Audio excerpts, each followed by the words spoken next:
¿Pueden ver? Sí, doctora. Bien, vamos a comenzar entonces viendo esta otra unidad que es farmacología del sistema nervioso autónomo. En sí, esta unidad comprende 5 temas, ¿ya? No va a entrar al examen de primer parcial los 5 temas, pero por lo menos me gustaría avanzar 2, ¿ya? Bueno, antes de comenzar hablando sobre este tema, veremos un poco acerca del sistema nervioso. Seguramente ustedes recuerdan que el sistema nervioso consta de 2 porciones eferentes. ¿A qué se refiere el término eferente? Quiere decir que sale, en cambio aferente que llega. Aferente quiere decir que conduce el impulso o el estímulo. En cambio, eferente quiere decir que lleva hacia afuera o que aleja el estímulo o el impulso, ¿no? Entonces, ¿cuáles son esas 2 porciones eferentes de las cuales consta el sistema nervioso? Una porción somática y una porción autónoma. La porción somática es aquella que rige los músculos esqueléticos. En cambio, la porción autónoma es aquella que inerva las vísceras y regula lo que son las funciones vegetativas autonómicas o viscerales. Por tanto, la farmacología del sistema nervioso autónomo comprende una serie de sustancias, las cuales se denominan drogas autonómicas. Estas drogas autonómicas son las que estimulan o deprimen las estructuras inervadas por el sistema simpático y el sistema parasimpático. En sí, el sistema nervioso autónomo es llamado también el sistema vegetativo o visceral. Como mencioné, se divide en el sistema nervioso simpático y el parasimpático. El sistema nervioso autónomo es aquel que nos va a poner en contacto con el medio interno, es decir, las funciones que va a cumplir son aquellas que funcionan o que se trata de la voluntad de manera automática. ¿En quiénes? En los órganos tales como el corazón, el pulmón, el vaso, vísceras,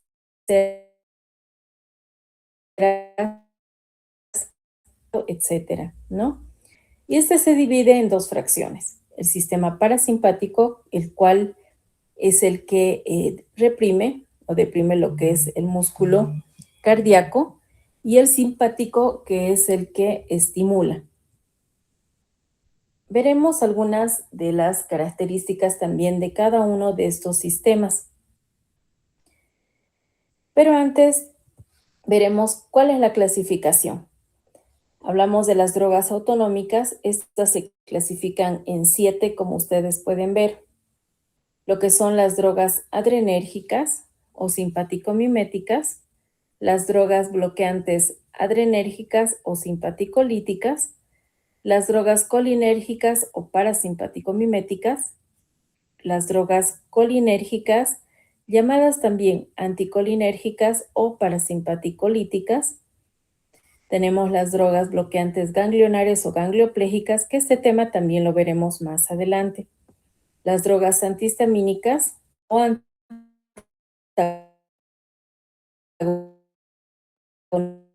de la histamina, y las drogas. Todos estos, esta clasificación, los vamos a ver como temas separados.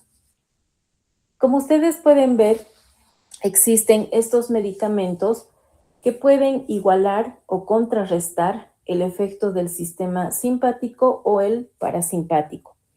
Si ustedes ven, aquí existe este término, el término mimético, que significa imitar. En cambio, el término lítico significa contrarrestar. Bien, estas son algunas características que nos van a permitir diferenciar lo que es el sistema nervioso simpático, o llamado también toracolumbar, de lo que es el sistema nervioso parasimpático o craneosacro.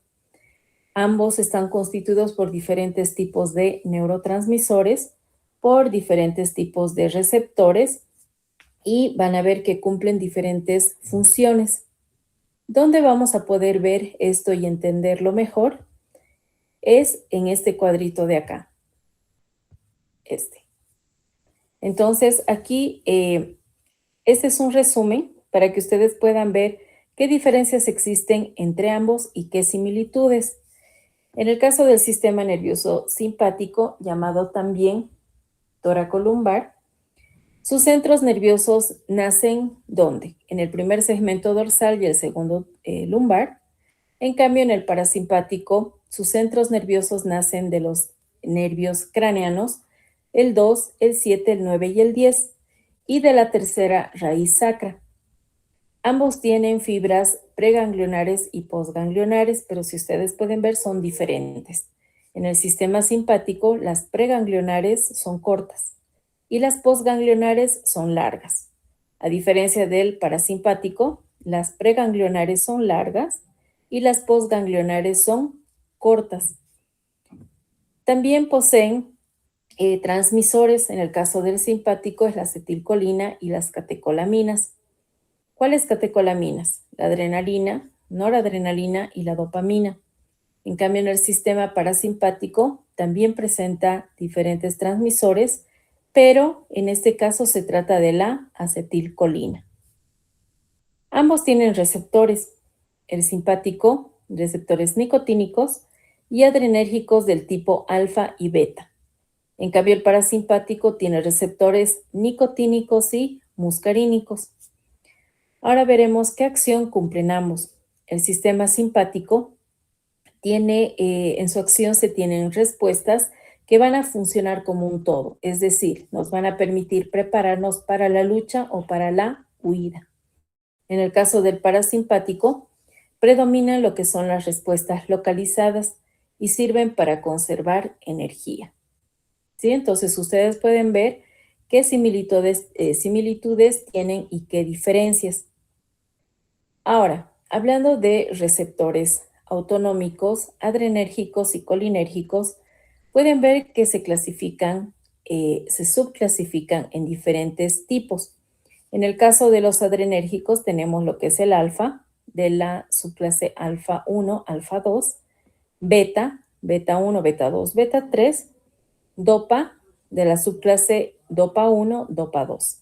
En el caso de los colinérgicos tenemos los muscarínicos de la subclase M1, M2 y M3 y los que son nicotínicos.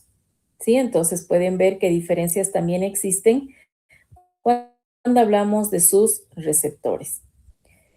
Bien, en esta parte de acá, ¿alguien me puede decir qué entiende por neurotransmisor?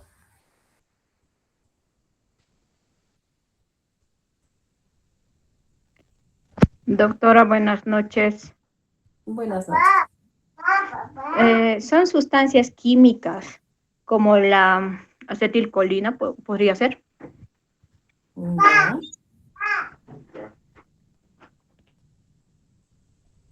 Bien, ¿cuál es tu Doctora, nombre? disculpe. Una azulita, doctora. Doctora, disculpe. ¿Es una sustancia química que permite que las neuronas se comuniquen entre sí? Ya, muy bien. ¿Cuál es tu nombre? Ana Belén Vázquez, doctora. A ver, Ana Belén. Vázquez. Aquí estás. Ya. Y alguien más participó, ¿no?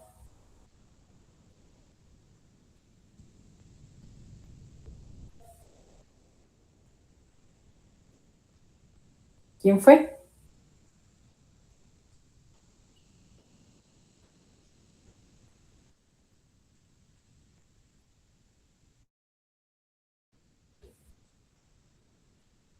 Bueno, yo creo que me dirá su nombre. Ya. Así es. Entonces, un neurotransmisor, como ya lo han dicho, permite conectar, o mejor dicho, cuando se libera, cuando existe un espacio, ¿no? Entre dos neuronas. Ustedes lo han explicado mucho mejor. Y esta es Este es un caso típico de quién. ¿Quién normalmente actúa como un neurotransmisor?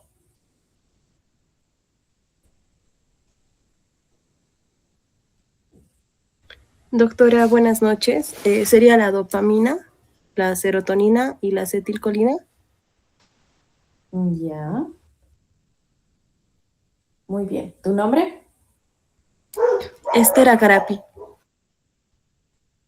Agarapi Esther. Sí. Sí, aquí estás. Muy bien. Así es. Entonces, como el neurotransmisor actúa como un mensajero, es decir, es un mensajero químico que se produce por las neuronas, ¿no? Cuando éstas se comunican entre sí. Tienen diferentes acciones, las cuales terminan de dos maneras. Uno, la acetilcolina, por destrucción de la enzima colinesterasa, y la segunda, cuando hay una recaptación particular de las catecolaminas. ¿Cuáles catecolaminas? La adrenalina y la noradrenalina. En este caso se liberan y vuelven a entrar a la neurona.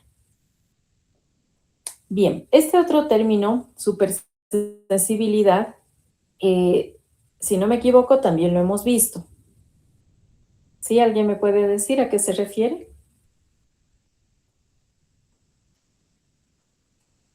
Doctorita, describe lo que son una respuesta exagerada o extrema a estímulos exteriores.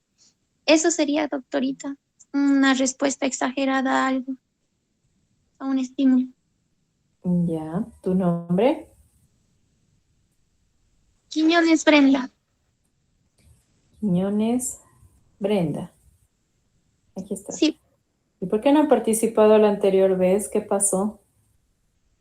tenía baja señal, doctorita. Ya, pero ¿y los demás qué pasó? Nadie quería participar.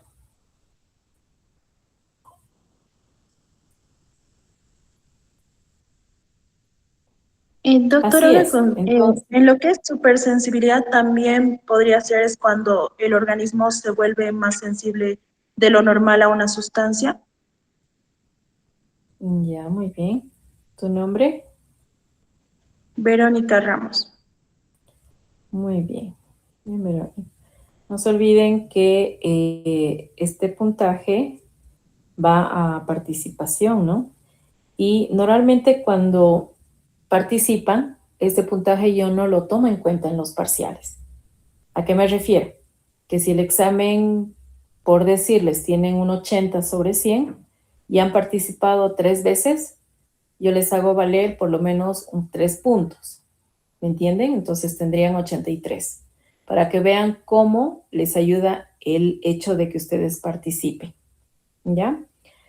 Bien, hablando también de supersensibilidad, este fenómeno en el cual ya sean las células o los receptores del cuerpo se vuelven sensibles. ¿A quién? A la estimulación por parte de estos neurotransmisores, ¿sí? Y también por parte de otros medicamentos. Tenemos tres situaciones. Una donde el neurotransmisor es la catecolamina. En este caso se va a producir una supersensibilidad por inhibición. ¿De quién? De la recaptación, porque está ocupando todos los lugares de otros neurotransmisores. Otra situación es aquel donde el neurotransmisor es la acetilcolina y este va a producir una supersensibilidad y un aumento de los receptores. Y finalmente, si se corta un nervio simpático, no aumentan los receptores, sino que lo que va a pasar disminuye lo que es la recaptación. Bien, esta tablita, como ustedes pueden ver, nos muestra algunos ejemplos de impulsos adrenérgicos versus impulsos colinérgicos, ¿sí? Por ejemplo, en el caso del ojo, cuando se produce una dilatación a nivel de la pupila del ojo, se denomina midriasis y ese es un efecto alfa, es decir, producido por un impulso adrenérgico. Caso contrario, cuando el impulso es colinérgico, va a producir lo contrario, es decir, una contracción de la pupila del ojo, ¿sí? Y ustedes también pueden ver a nivel del corazón cómo afecta en las funciones del corazón, en la frecuencia, en la conducción, en la fuerza de contracción. Cuando se producen estos efectos adrenérgicos o impulsos adrenérgicos, van a producir diferentes efectos a comparación de un impulso colinérgico, ¿sí? Entonces, esta tablita es para eso, para que ustedes puedan ver la diferencia en ambas situaciones. Bien, ya entrando al tema, si ustedes se acuerdan, las drogas autonómicas se clasifican en 7, ¿verdad? Vamos a ver primero este grupo, las drogas adrenérgicas o simpático-miméticas. Estas se clasifican en 4. ¿Cuáles son esas 4? Primeramente, los derivados de las catecolaminas, las fenolaminas, las fenilaminas y las aminas heterocíclicas. Los derivados de las catecolaminas tenemos la adrenalina, noradrenalina, dopamina, que son las más importantes.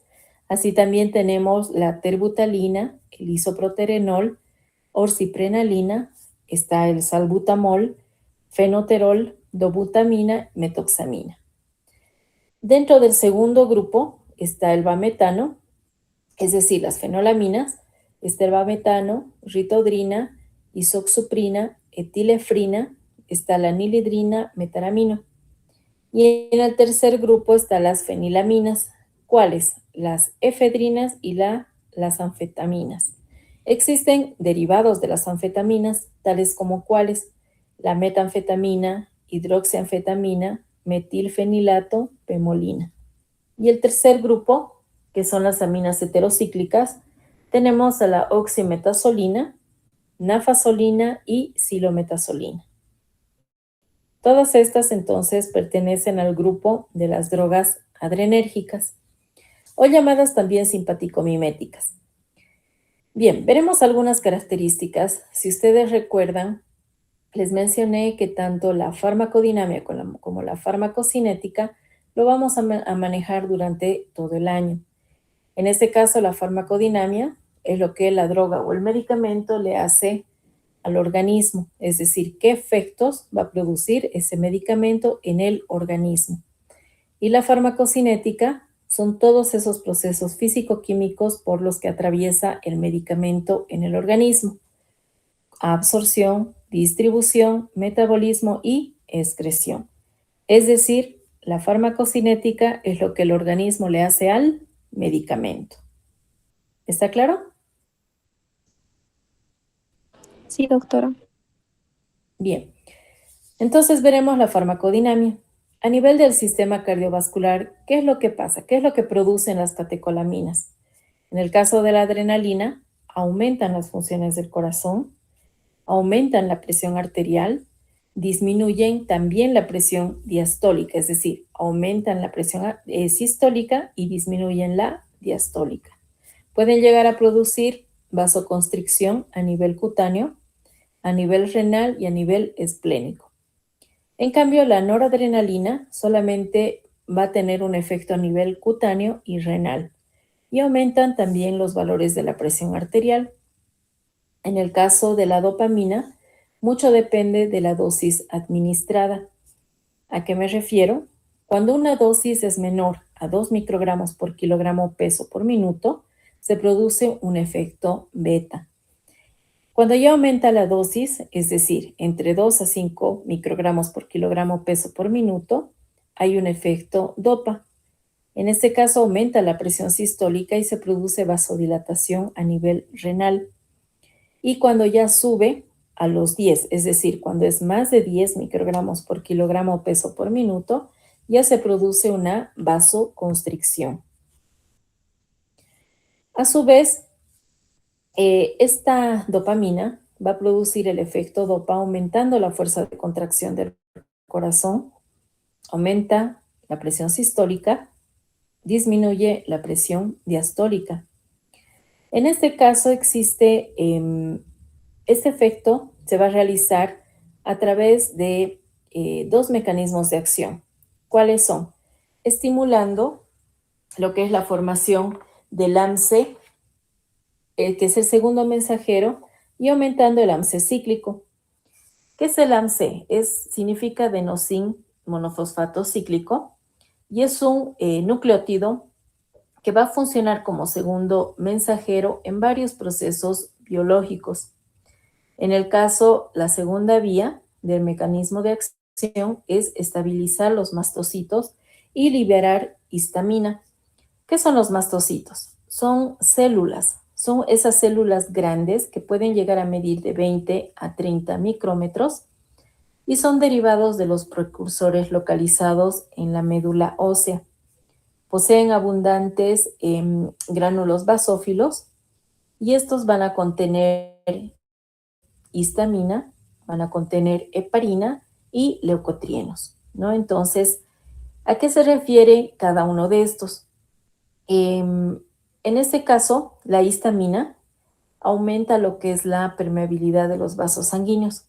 La heparina es una sustancia anticoagulante y los leucotrienos también aumentan lo que es la permeabilidad de los vasos sanguíneos. A nivel del sistema genitourinario, tienen un efecto de vasoconstricción renal, que es el efecto alfa, y el efecto dopa produce vasodilatación renal, ¿sí? Entonces, un efecto contrario. A nivel del útero, el efecto alfa, estimula lo que es sobre el útero gestante, y el efecto beta, que es inhibidor de las contracciones uterinas, es decir, disminuye lo que es el tono y las contracciones uterinas durante el parto. A nivel del sistema nervioso central, las catecolaminas no actúan sobre el sistema nervioso central, por lo tanto no van a atravesar la barrera hematoencefálica. Bien, a nivel del metabolismo, lo que pasa es que aumenta la glicemia por tres mecanismos: glucogenólisis, gluconeogénesis y aumento de la resistencia a la insulina por el músculo del hígado. ¿A qué se refiere la glucogenólisis y la gluconeogénesis? ¿Quién me puede decir?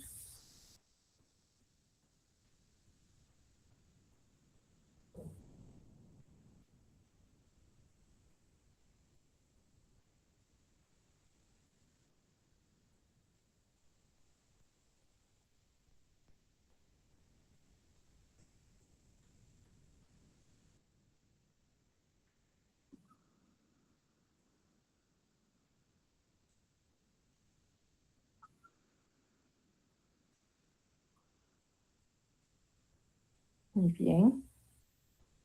Naticita, ¿no?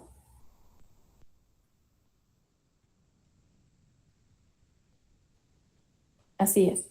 Y cuando hablamos de la lipólisis, ¿a qué nos referimos?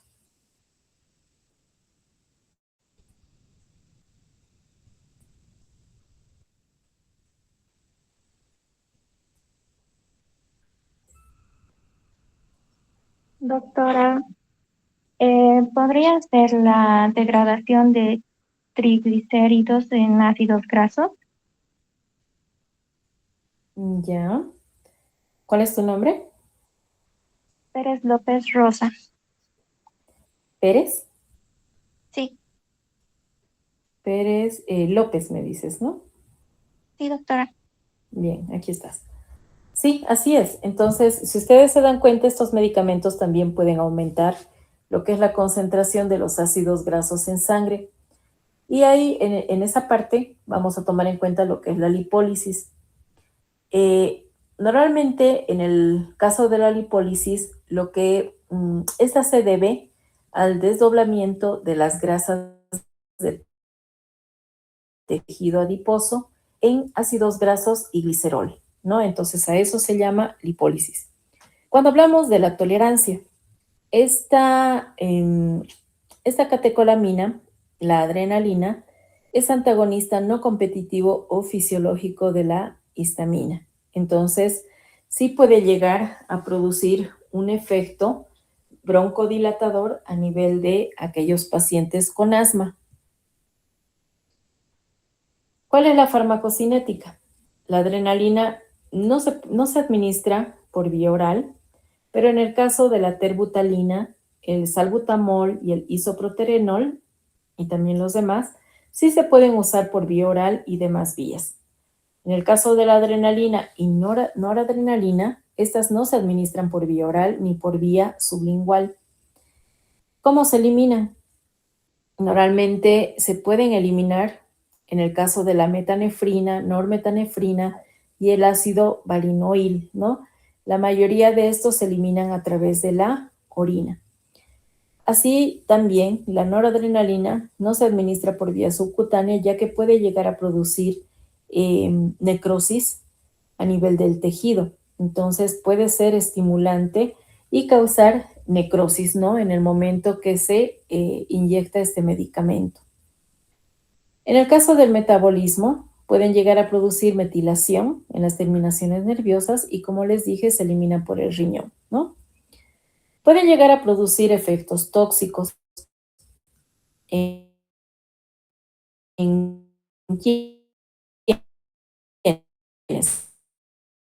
pacientes.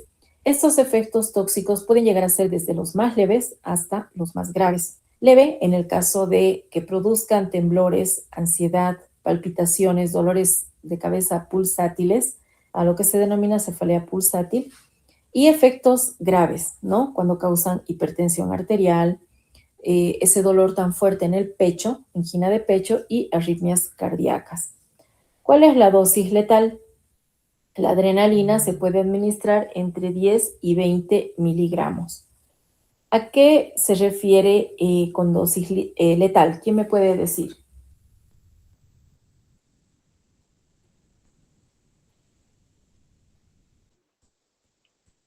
Es cuando en sí una dosis llega a un límite donde puede llegar a matar a una persona. Ya, muy bien. ¿Cuál es tu nombre? Jennifer Zambrano.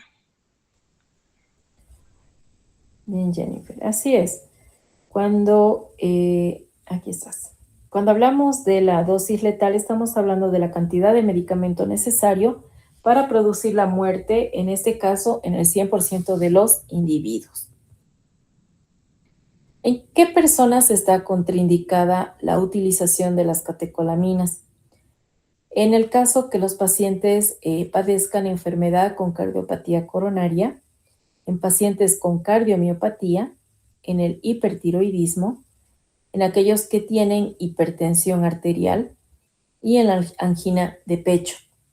¿Y en qué casos se puede utilizar? En el caso de, cuando se utiliza adrenalina en pacientes con paro cardíaco, los que tienen o sufren de un estado de choque de cualquier tipo, choque anafiláctico, en el caso del coma bronquial y en la inhibición de la actividad uterina beta.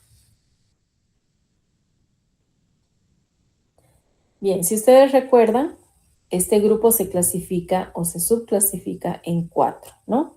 Hemos visto el primer grupo que son las catecolaminas. Ahora vamos a ver las fenolaminas que tienen como mecanismo de acción provocar la liberación de la noradrenalina y son alfa estimulantes. Ese es el caso de la nafazolina.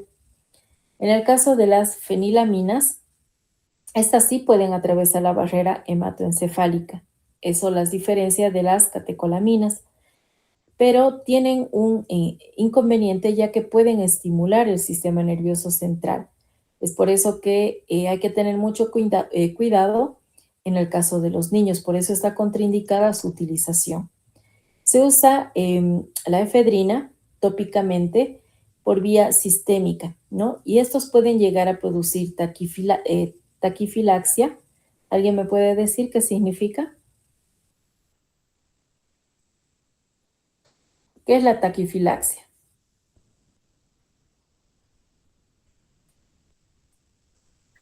Doctora, ¿es la pérdida del efecto de un fármaco administrado? No necesariamente. A ver, ¿cuál es tu nombre? Pérez López. Doctora, disculpe, ¿es cuando un fármaco deja de hacer efecto casi de inmediato por uso repetido? Ya. Sí. ¿Cuál es tu nombre? Vázquez Cruz, Ana Belén. Vázquez Cruz. Ana Belén. Aquí estás. Ana Belén. Así es. Ah, ya participaste, ¿no? Sí, doctora, hace ratito. Sí, la primera. Así es. Bueno, cuando hay taquifilaxia, normalmente se conoce así cuando existe el desarrollo rápido de la tolerancia, ¿no? Entonces, estos medicamentos también pueden producir tolerancia. Y el último grupo, las aminas heterocíclicas, que sí se pueden utilizar en los niños, pero hay que tener cuidado, ¿no? ¿Por qué? Porque pueden causar depresión del sistema nervioso central y eso puede llevar a la muerte, ¿no?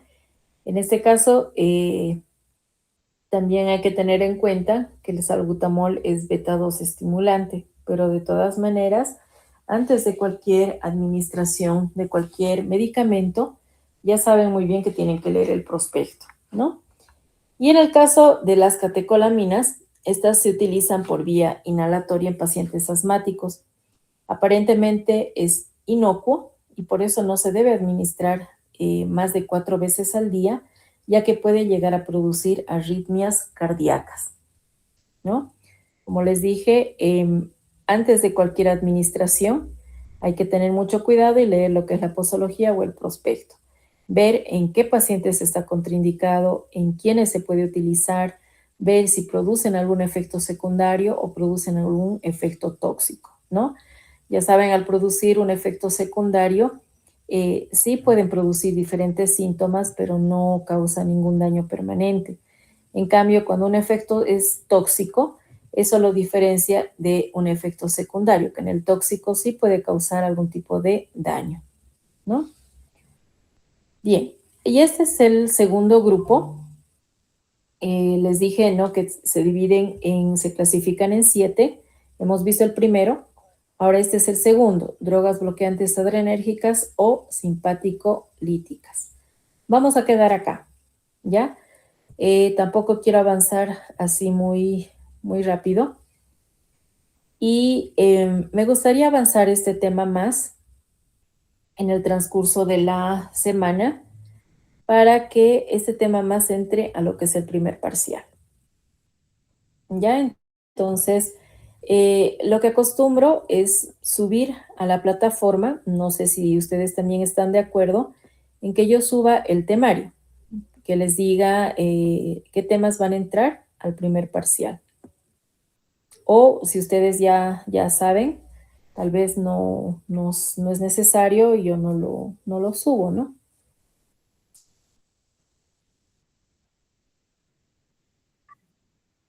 Ya, Naticita, claro que sí. Entonces voy a detallar qué temas van a entrar, pero como les digo, me gustaría avanzar este tema más y ya estarían listos para el primer parcial.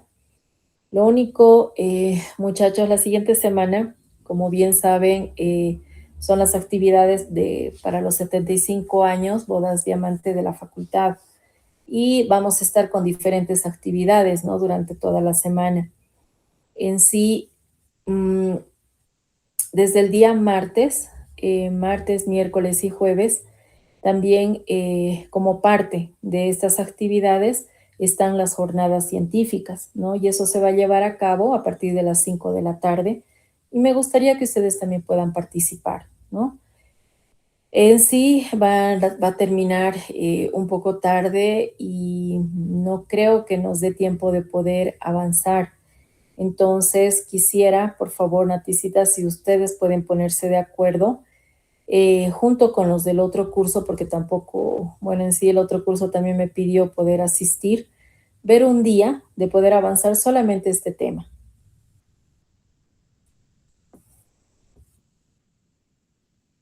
Ya, entonces, por favor, Naticita, yo también voy a hablar con Pamela para que se pongan de acuerdo y lo podamos avanzar en un solo día. Si, si fuera necesario, y creo que es más cómodo, ¿no? Para ustedes avanzar en la noche.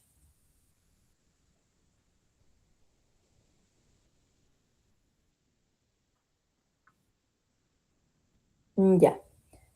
Bien, entonces en eso quedamos. ¿Tienen alguna duda, alguna pregunta? Todo estuvo claro. Por si acaso, el día viernes también va a haber un taller, ¿no? Como les dije, desde el día lunes hasta el día viernes van a ser todas las actividades.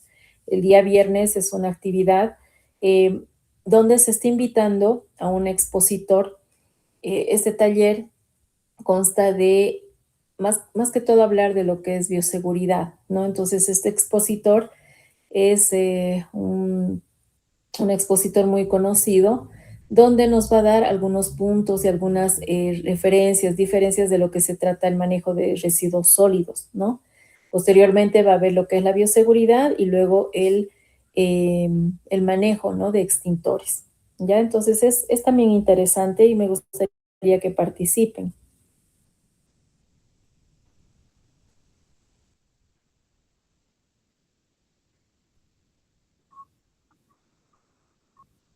Qué bien. Ah, ya, qué bien, Naticita. Uy, entonces van a estar también ocupados, ¿no? Toda la semana.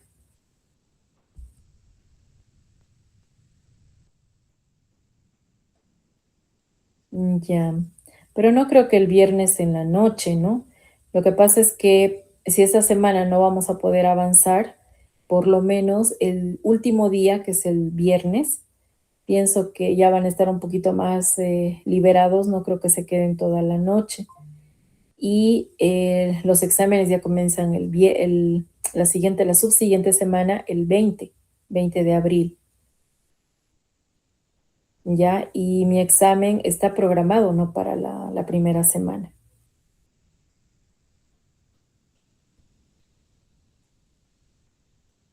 Sí, entonces me gustaría, este tema también no es muy largo, pero es un tema complementario al que ya avancé. Entonces, vean esa posibilidad, Naticita, por favor, de pasar el viernes en la noche. Sí, así. Ya. Así todas las actividades que se lleven a cabo en la semana, bueno, ustedes van a poder participar tranquilamente.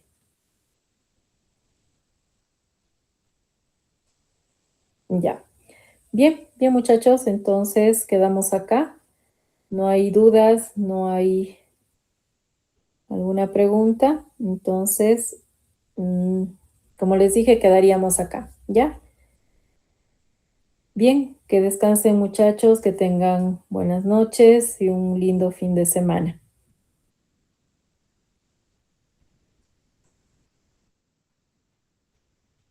Hasta luego, Naticita. Hasta luego, muchachos.